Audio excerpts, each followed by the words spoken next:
Hi అండి. ఎలా ఉన్నారు? బాగున్నారా? బాగుండాలని కోరుకుంటున్నాను. నేను మీ లక్ష్మిని. ఈరోజైతే నేను వాకింగ్ చేయడం కోసం కొంచెం మన స్కూల్‌కి ఒక హాఫ్ కిలోమీటర్ వెళ్తే పచ్చని పొలాలు అవైతే ఉంటాయి. సో, అక్కడ వీడియో కూడా తీసినట్టు ఉంటుంది. చాలా రోజులైంది పచ్చని వాతావరణంలో చేసని కావాలని చెప్పి అక్కడి వరకు వెళ్ళాననమాట. ఏమంటూ స్టార్ట్ అయ్యానో మార్నింగ్ 6కి చినుకులు కూడా స్టార్ట్ అయిపోయినాయి. సరే ఇంకా తడిసిపోతానేమో రిటర్న్ ఆటోలో అయితే వెళ్ళిపోదామని అయితే అనుకున్నాను. బట్ అప్పటికే చేను సొంత మనిషి అయితే అయ్యుంటారు. పనాళ్ళు అయితే అంత ఎర్లీగా అయితే రారు కదా చేయడానికి. చేలో ముందైతే చిమ్ముకుంటున్నారు పాపం చినుకుల్లో కూడా. అయితే అనుకున్నాను నేనైతే పచ్చగా వాతావరణం అయితే చాలా రాబుద్ది కాలేదు. కాసేపు ఉండాలనిపించింది.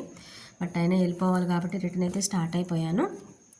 కానీ నిజంగా నాటు వేసిన దగ్గర నుంచి మళ్ళీ ధాన్యం చేతికొచ్చే వరకు వాళ్ళకి పెద్ద టాస్క్. 360 రోజులు వర్షంలోనూ వాటిల్లోనూ ఎండైనా చలైనా పాపం ఏదో ఒకటి చేస్తూనే ఉంటారు రైతు అనేది. నెక్స్ట్ ఇంటికైతే వచ్చి హెడ్ బాత్ అయితే చేశాను. రిటర్న్ ఆటోలో వచ్చేసి ఇంట్లో డైలీ వేర్ వాడుకునే సరుకులు కానీ కూరగాయలు కానీ అవి అయితే కొంచెం చిన్నగా అయిపోయినాయి ఉన్నాయి అనమాట. సో స్కూల్ పిల్లలు రావడానికైతే మనకు కొంచెం టైం అయితే ఇంకా ఉంది, ఒక హాఫ్ అన్ అవర్ వరకు. సో ఈలోపు అయితే వెళ్ళి తెచ్చేసుకుందాం, పని అయిపోతుంది కదా. వర్షం కూడా కొంచెం తగ్గింది, బెటర్గానే ఉంది కదా అని అన్ఎక్స్పెక్టెడ్గా ఒక కవర్ ఒకటి అయితే తీసుకుని మెల్లిగా స్టార్ట్ అయ్యాను. ఎక్కువ దూరం ఏమి ఉండదు, పక్కన ఒక బజారు చివర ఉంటుంది అనమాట. దగ్గరలోనే చిన్న అన్ని షాప్స్ అన్నీ ఉంటాయి.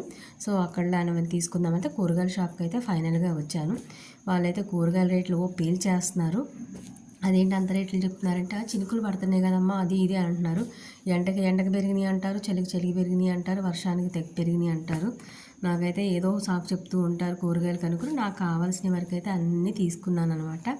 అందరూ ఫోన్పేలే చేస్తున్నారు మేడం, అసలు చేతికి ఎవరు క్యాష్ ఇవ్వటం లేదు, మాకు మాత్రం ఏటీఎంలు ఎక్కడ పని చేస్తాయి, మేము ఎక్కడ డ్రా చేసుకోవాలో మాకు అర్థం కావట్లేదు అని అయితే అన్నారనమాట వాళ్ళు. అసలు ఏటీఎంలు నిజంగా పేరుకే తప్ప ఎక్కడ ఏది పని చేయట్లేదు. అక్కడి నుంచి అయితే మెల్లిగా పక్కనే ఉన్న కిరాణా షాప్కి అయితే వచ్చాను. నాకు కావాల్సిన ఒక 4-5 వస్తువులు అవన్నీ అయితే అయిపోయినాయి, అయితే ఉన్నాయి అవి అయితే అన్నీ తీసుకుని ఇంకా పిల్లలు వచ్చే టైం అయిపోతుంది కాబట్టి ఫాస్ట్గా అయితే స్టార్ట్ అయ్యాను. ఇదే పర్సనల్ బ్లాగ్లో అయితే షేర్ చేసుకుంటున్నాను. Please watch.